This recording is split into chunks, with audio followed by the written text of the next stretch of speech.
Sir, ಓ ಚೆನ್ನಾಗಿದ್ದೀರಾ?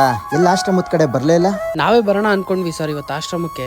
ಹೌದಾ, ಏನು ಸರ್ ವಿಷಯ? ನನ್ನ ಮಗಳದು ಮುಂದಿನ ವಾರ ಬರ್ತಡೇ ಇದೆ ಸರ್. ಅದೇ ಸರ್ ನಿಮ್ಮ ಆಶ್ರಮದಲ್ಲಿ ಬರ್ತಡೇ ಸೆಲೆಬ್ರೇಟ್ ಮಾಡೋಣ ಅನ್ಕೊಂಡಿದೀವಿ. ಹೌದಾ, ಒಳ್ಳೇದು. ಹಿಂಗೆ ಹೇಳ್ತೀನಿ ಅಂತ ಬೇಜಾರು ಮಾಡ್ಕೋಬೇಡಿ. ಹೇಳಿ. ನೀವೇನೋ ಒಂದಿನ ಬಂದು ಕೇಕ್ ಕಟ್ ಮಾಡಿ ಮಕ್ಕಳ ಜೊತೆ ಸೆಲೆಬ್ರೇಟ್ ಮಾಡಿ ಹೋಗ್ತೀರಾ.